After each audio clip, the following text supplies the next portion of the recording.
I'm Chloe Sanford. My client today is Victor Montana. He has given consent to this video. How you doing, Miss Sanford? How you doing, Mr. Montana? How are you today? I'm doing alright. So, talk to me. Well, came to you, got to put my heart on the table. Embarking on a new life, being a father and all. New step in life. Mind kind of going everywhere. Just really need to vent a little bit because it's not easy to vent too. Because I feel like a lot of people judge me. So the fact that you don't know me, it's easier for it to come out. Okay, I hear you. Let's start from the beginning. So you say you have a new step you're embarking in life, which is fatherhood. Tell me about that. Well, it's kind of hard to tell you about it because it didn't happen. So it's kind of like, how do I be a father when I never had one around? How can I provide for my daughter when I didn't see how a father's supposed to provide for his family in a sense? Okay, so let's back up. You know, usually for our adulthood and our parenting skills, a lot of that comes from different things within our childhood. So let's back up. You said you didn't have a father. So why don't you just give me a brief description of your childhood? Childhood, loner. I'm myself a lot. Family of all girls. It's not to deal with all those emotions. And so, I mean, being the only man, you know, I feel like protection had to be there, but I didn't know how to control those emotions, to want to make sure everything was okay with my sisters and mother, so on and so forth. So it took me a long time to find Victor. It took me a while. I believe I didn't find it not until I realized that it's no longer about me. So I guess in a sense my childhood was good. I appreciate it. It made me who I am. Honestly, I didn't like it. I want you to speak on your mother. You know, what you're telling me, your mother obviously is a single mother. Was your father absent by choice, or was there other circumstances? Well, my father passed away while I was young. My sister was about, my older sister was about maybe 7. Other sister maybe about 4, and I was about maybe 2. And you know, the fact that's the only thing I remember of my father is seeing him basically being taken away from me. I had a lot of pain and emotion and anger, and very irate towards other males. So I guess in a sense it was the fact that he didn't want to be there, the fact that God felt that it was time for him to go. It took me a long time to understand that. Do you feel as an adult you understand That my father's situation? Or just father? that there could have been a possible reason why God called him home? Do you feel as if you're still angry because of that, or do you feel like you're angry at God because of that? Do you feel like that portion, or not that portion, well, that circumstance or that issue that came about in your childhood, that which I'm pretty sure wasn't easy, do you think now as an adult, like in a sense, you've forgiven God for it, or do you feel like you're able to move on? Yeah, I've forgiven God for it. I thought that I forgave him when I was maybe like 18, 19. But once I realized I was going to be a father, I think in a sense it was more so the fact that my father was about in his 60s when I was 2. If who said he got Alzheimer's or caught a disease, and I couldn't go out and play basketball or take me to a Colts game or something like that of that nature. He was father sometime. The fact that he's there and he can't be a father, that's not what I would want for me, my siblings, or my mother. Because she took care of 3 kids and then taking care of a man that can't take care of himself anymore. Too much on her. So now I understand, because I know if I was in that situation and I knew that my girl would have to take care of me as a child and have a child also, I wouldn't want that stress on her. I would rather for me to leave her with a part of me still, that she can still cater to, love and cherish, versus me just being there and not being able to physically hold my daughter or something of that nature. So now when I became a father, I understand why God called me away. It took me a long time to realize it, but I guess this is how life works. Sometimes we don't understand God's plans, but... So I'm hearing that you believe in a supreme being. I don't know if you identify yourself with a specific religion or a denomination within a religion. So what I'm hearing is that you feel as if all things happen for a reason. Now, as you gave me a brief description of your childhood, you didn't really like it. Do you feel like the fact that you didn't like your childhood is going to affect you being a father? Yes. Why the fact that you didn't like your childhood, why do you feel like that would have an impact on your fatherly duties? Now, when I say effect, I don't mean effect as negative. I mean effect as positive. Everything in life is a cause and effect. The fact I really didn't, I liked it, but I didn't love it. In a sense, I really didn't. It made me, so I can't be mad, but the fact that I know what I didn't have and the things I didn't feel, you know, my mother was so strong, she didn't show emotion. She didn't, out of clear blue, just give you a hug and kiss and hell up. You know what I mean? It had to be something that happened for her to do that. So, yeah, it would affect the way I treat my daughter and hold her and just tell her that she's beautiful. Tell me, you said that you felt you have a lot on the plate. As of right now, we're going to start with you becoming a father. What is it specifically? I'm understanding that it's not your childhood specifically. What I'm hearing is that you've come to conquer those emotions. What about being a father specifically are you worried about? I guess in a sense, at first it was me. Okay. You as in how? Me as, okay, Victor, you gotta get this right. Take your time and work on this and work on that, and work on this. I mean, and I feel like I became the man that I had put the foundation for the man that I want to be. I had the foundation down. Now I have to build on it. And fatherhood is one of those things. And the fact that it is something new and it's a new journey, nothing will be the same. It won't be about me anymore. It's about her. When I have a life to think about, how I feel and what I want no longer exists. And I'm okay with that. But it's the fact that... Tell me what you're worried about, particularly relating to fatherhood. Well, I'll be a great dad. That's really it. I guess in a sense sometimes I doubt myself because I didn't have that male around. So in a sense, how can you do something you never had an example of, I guess? So, do you define fatherhood as someone has to teach me? Or can you say fatherhood is actually something that comes from within? You have the drive that I'm hearing. You want to be a great father. And as everyone knows, there's no such thing as a perfect dad, a perfect parent.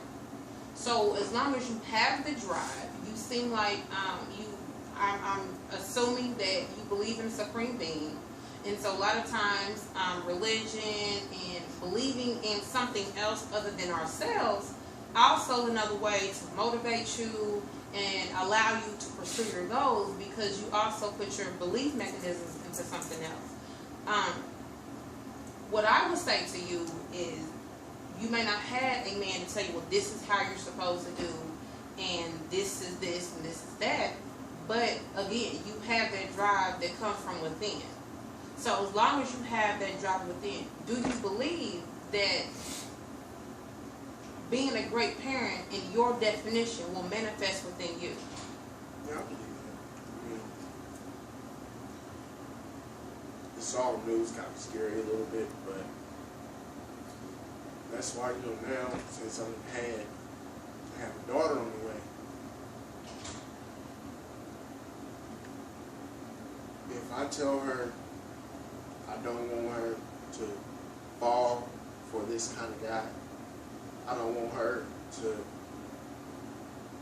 do things with other guys, then I have to be that exact thing that I'm preaching about.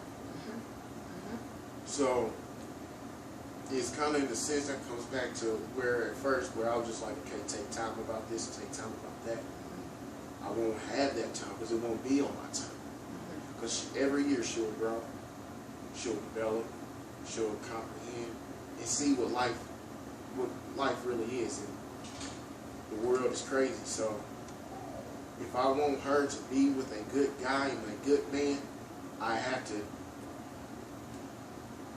change along with her at her pace where she will understand.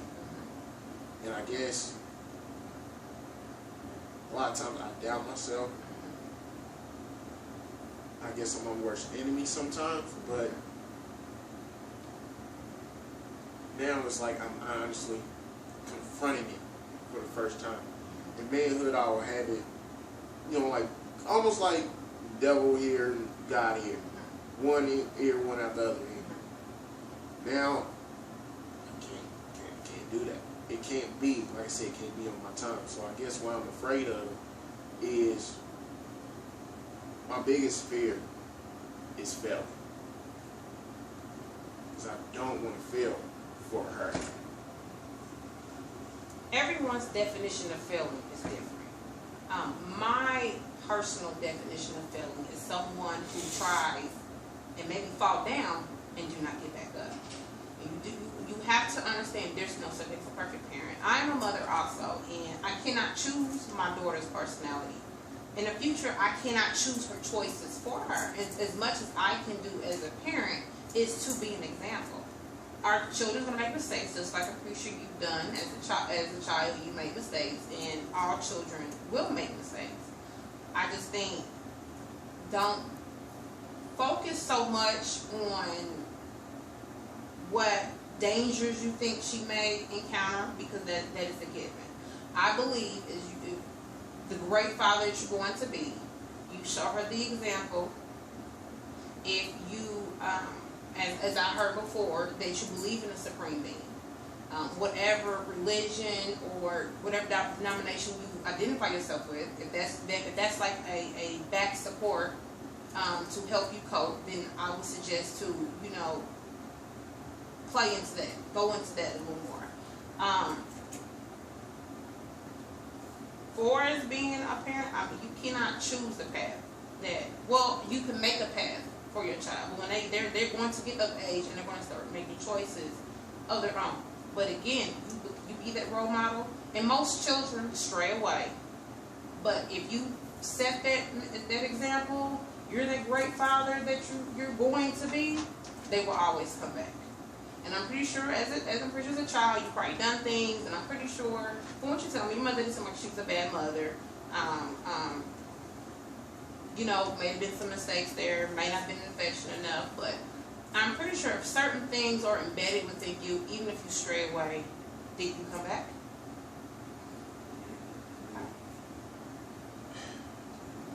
It's kind of scary.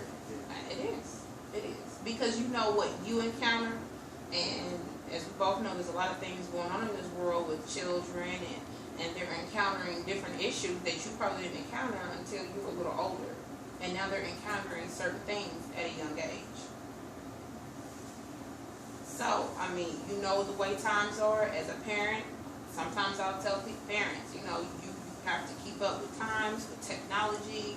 I mean, just like we keep up to date with a brand new phone, you have to keep up to date with different things that the children are listening to, what's on TV, you know. So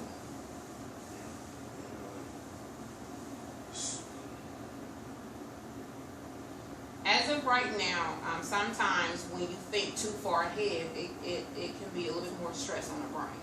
So as long as let's start taking smaller steps towards you becoming a father. So such as you say you're having a daughter, have you bought things? Have you and your child's mother thought of a name? I mean, tell me what things have you done to prepare yourself? And you know, emotionally, you have to prepare for this internally. And maybe things will be a lot easier once your daughter gets here. You know, sometimes it's kind of hard to understand certain things when it's not exactly, you know, in your face. But again, tell me what have you done to prepare yourself for fatherhood? Getting things for, or just both? Like feelings and emotions? Tell me. Well, I mean, we got a crib. She has clothes already. I mean, when I go out and buy some crib, do you identify the crib as your home, or do you mean a baby crib? A baby crib. Okay. Okay. Okay. She'll have a crib. I'm sorry, I'm not up to date with the lingo today. I'm sorry.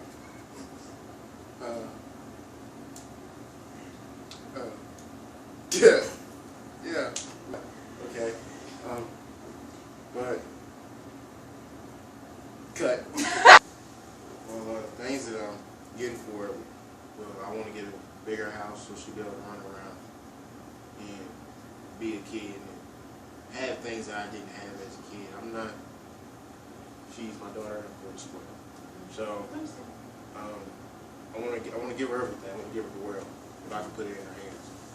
You know, run around, be wild, and just be a kid, because it doesn't last that long. Once you see the world for what it is, childhood's gone. Well, I would recommend becoming a parent. It's scary to a certain extent, but there's more joy to it than, you know, the feelings of being scared or afraid. So I think if you focus on what positive emotions that your daughter will bring to you, I think it'll be a little more easier to get through with your fatherhood. Yeah, I believe that, you know, since I found out I was going to be a father, me praying to God has increased a lot. Asking God to order my steps. And so, at first, when I first found out I was pregnant, I was only making $7.45. That's not enough to take care of kids. Kids are expensive nowadays. So, I asked God to order my steps and trust His instincts, and to believe in my previous job and going to Walmart. And I really didn't like the atmosphere and all this, but I felt like that's where God told me to go. So, you know, sometimes I still don't understand why He wants me there, but because I don't have to do the work with. But that's where He saw fit to put me in. I have only been there maybe not even close to 3 months yet, and I'm an department manager, about to make $13 an hour, and they put me in a position where if something happens, I will be able to take care of her, and that's joy. So that lets me know, so far, so good. So I feel like if I continue to increase my prayer and then get more involved in church, bring my girlfriend, soon-to-be wife, into church, bring my daughter into church, we will be okay. Because anybody really says, you know, if you don't have God at home, you don't have it at all. So I have not saying that a girl isn't, you know, spiritual or anything, but, you know, as a man, you would kind of have to, you know, set things down, put your foot down. And Speaking of putting your foot down, what do you mean? Sometimes, as a man, when you're in a relationship, you have to stick with your word. And that's all you have. That's all we have as a man. 95% of it, women win anyway, because we can't help it. So it's kind of, but I definitely agree. I mean, we really. Let's chop that up to 99%. Okay, 99%. But sometimes that 1% is that David and Goliath. We win sometimes. So, but it's not very often. But sometimes it's just we cannot budge because we feel that this is the best choice for our family. And as a man, I think also being in a relationship, and you know, we didn't plan on it, but God saw fit to put this in front of us. No child's a mistake. No child is a mistake. So honestly, since she has been pregnant, we bump heads. We don't. We're in relationships, but we have gotten closer. There's a lot of hormones there. There's a lot of hormones. It's hard to deal with sometimes, but if a man loves a woman, he'll stick with her through anything. So no matter what, I can't go over it because I love her, and then she has given me something that no one else has ever gave me. So once she told me she was pregnant, my love for her has increased. But all the same time, I mean, we're in a relationship, so sometimes, you know, as a man, you, like you said, all you have is your word. Now, if I follow my word every single time, what does a man really have? His word to a man is, it may, some women say it's stroking the ego, but as a word, as a man, it's all you have. Your word is your character, it's your demeanor. It's how you walk, how you talk, how you shake other men's hand, like just how you speak generally. That's all men have, and that separate weak from strong. And if you're not strong for you, for one, if you're not strong to yourself, how can you be strong in a relationship? How can you be strong for your daughter? How can you be strong to carry that? Not saying that it's no old school that man has to take care of everything and run the house and pay the bills and do all that, and the woman just sit and clean. This day and age, it doesn't work.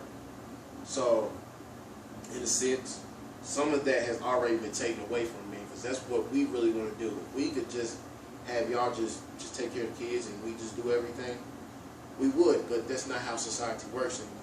So when you think about that, a piece of that man, like I'm gonna put it as like a man pie, like that has been taken out. Because unless you have a damn good job, you need 2 incomes. I'm sensing other concerns. Are there concerns within your relationship? You're expressing a lot about how you don't. I heard you don't want to particularly fail as a father, but now I'm hearing you don't want to particularly fail as a man, soon to be husband to your soon to be wife. Is there something there that you're worried about? It's not worried. It's just concern. It's always concerns. I mean, in what way? I mean, you never know if you're gonna make it if you don't stay with that person. So, are you worried about a failing relationship? I'm not worried about it in a sense, I guess. Nothing. We don't know nothing is permanent in life. We don't. Do you feel this way because of the absence of your father? Do you feel, is that why you feel like it's not permanent? Yes. Why do you feel like you feel like it's not permanent? It wasn't permanent because God took him home? I mean, he will always be my father, but you never know what life is going to. But he did not leave your mother while he was here. Yeah, I mean, but death is a part of life, but of our life cycle. I guess I'm sensing a lot of worriness and concern. We need to find a way to take that same energy and make it positive. At this point in time, you're going to bring a life into this world, and we have to stay as positive as we can for the sake of our children. You know, everyone has certain insecurities, but you don't want this insecurity. Well, I'm afraid to be a father. I'm afraid to be this good man to my girlfriend. I'm afraid to be a husband to my wife, because those type of I'm afraid to be who I am. I'm afraid of my position. You don't want that type of fear to be displayed onto your child. That's why I tend, to keep those feelings locked up. Really don't. I mean, you're smart. Do you feel like that's healthy?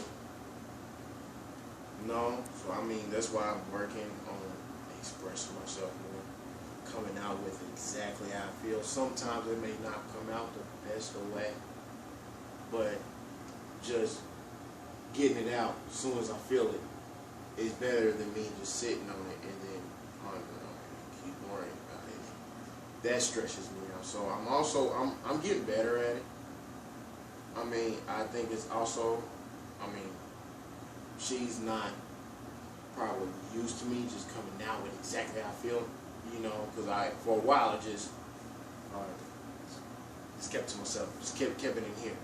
That's not good for our relationship. And now I guess in a sense, I'm kind of wondering, is she tired? What do you mean for us tired? Like dealing with my emotions, I guess, and not coming out with it and then saying it now. Like, is it, sometimes I'm wondering, is it too late? Like, did I already mess up? Because sometimes women can only take so much. Have you done something to her that you feel as if, she should say, well, I'm done? No, okay. It's just, like I said, not showing that emotion, and then keeping my emotions to myself, and then not showing her, like I said, my mother just, being affectionate. And it's hard. Yeah, and it's hard. So trying to break that down, because, I was taught, I love you. Mm-hmm. I do this, I do that, I do this and that. And that was displayed from your mother. That was displayed. That's love. If I didn't love you, I wouldn't do this for you. I wouldn't do that. I guess in a sense, it was more so, if I didn't pay this or give you this, give you that, I wouldn't love you. The fact that I do that, I love you. Love is different for everybody. Love is different for a couple. Mm-hmm. Just because your mother displayed a certain type of love to you, that is not going to mean your girlfriend or your soon-to-be wife is going to accept that or feel the exact same way. Mm-hmm. Everyone is different. Most women, we're emotional creatures anyway. We tend to express ourselves on a regular basis. A lot of times for men, it is hard to get to that part that's within here to express themselves. Keeping things bottled up is not healthy. It's just like you throwing a bunch of stuff in your closet. Eventually, you get so much crap in there, you have to clean it out, and you're forced to clean it out. And you don't want to get to a point in a relationship where you feel like you're forced to put certain feelings out, because then that's going to result into anger. And a lot of times when people just say certain things in anger, a lot of times it may be their true feelings. It didn't come out the proper way. So that's something I feel like maybe you should work on, because you want your child to be able to be expressive and open with you. She can't do that if she doesn't see mama and daddy do it. And that's very, very, very important. You start raising your child once you birth them. You can't wait till they're 2, wait till they're 3. The interaction between two people that love each other, mother and father, that is something that your daughter is going to have to see firsthand. So you're going to have to try to learn, find that place. On a regular day, you're sitting on the couch with your TV, turn to her, hey babe. A lot of times it's much easier to accept certain things from people when it's just a regular day. You know, you're sitting on the couch, like I said, looking at TV, and you're having a in-depth conversation. It's harder to accept it if you're arguing and all of a sudden a bunch of crap come up. Because then, usually within arguments, are you listening, or does it become a competition? Yeah. So, I guess when we bump heads, that's what I don't want our daughter to see. And it's gonna be hard. Yeah, I know. It's gonna be hard. I know it's gonna be hard. So it's like, I know. I guess I just like want to change it. And It's you not. know, It's not. life Gonna happen. doesn't. It doesn't happen that way. So I mean, don't get me wrong. Yeah, she got better. I got better, but it's still those moments where it's cold shoulder or I'm talking, you shut up. Sometimes it just goes like that, and communication between parents is key. That's how I put it. And with that, in that part comes with your relationship as well. If you cannot. How long ago? Listening to you regarding you and your girlfriend. I think everything is gonna be all right between. I think from what she seems to be, a great woman. So I believe that you guys will work it out. You continue to express yourself. And we also gotta know there's a right time and a wrong time to express yourself. Getting up in the morning, getting dressed, and you want to talk about something crazy you saw in your girlfriend's phone or something. That might not be the best time to talk about it, or you're trying to get ready for work or go to school or whatever that is. You also we have to be knowledgeable of when is the right or wrong time that when it's time to express that. And I mean, it's same thing with her. It's not a great time to get mad at you about cleaning up the front room or video games or not helping her clean up. Whatever your issues may be. It might not be the great time when you're tired or you have a headache to be talking to you about video games, cleaning up, breaking doors, whatever that is. Breaking doors? Yeah. Okay, I think, you and your girlfriend is going to be okay. Just continue to express yourself. There's a right and a wrong way, a positive time to express, and there's also not so good times to express yourself. So as long as you do that, I think you'll be great. I think you have what it takes to be a father. It's already driven within you. And I think it's an example of someone who wants to go to school to be a scientist. You've been through high school, but there's a lot more knowledge that you need to gain to become a scientist versus what you know in high school. So, like I was saying, such thing as a scientist, when you're in high school, there's only so much you're going to gain. And let's say after high school, you want to go to school to become a scientist. You might not know exactly what it's going to take or how much knowledge or how many classes you're going to have to take just to become a scientist, You just that's what you want to do. And as long as you have the drive within you, you're going to become that scientist. Correct? Correct. So I thought it's the same, it's equivalent to fatherhood. I didn't have no one to really show me. And even if you had a man there to teach you, everyone's life and circumstances is different. So that also affects parenting style. How are you going to be a father? Your relationship with your woman, your girlfriend, that also affects. So I mean, like I said, you have the drive. I believe you're going to do it. Again, as I listen within your relationship, just continue to express yourselves. Find great times. Make time for each other. That's very important amongst couples. Regardless of how many kids you decide to have, even after this one, remember it was mama and daddy first at one point in time. Sometimes you want to make sure to find that personal time for you and your lady. It seems like everything with work is going well, correct? You know, you said you were in a department manager on a higher position, so that's great. So financially, things seem to be okay for supporting your child. You just, you know, have to work on some emotions. Is there anything else you wanted to discuss today? Okay. Would you like to make a next appointment? Yes, ma'am. Probably. When are you free? I will have you speak with my secretary up front, and she can schedule an appointment for you. So Caitlin's right up front, so you can speak with her. I like her. Okay. What about your baby mama? Nice. To Montana, and I hope to speak with you soon. Fine.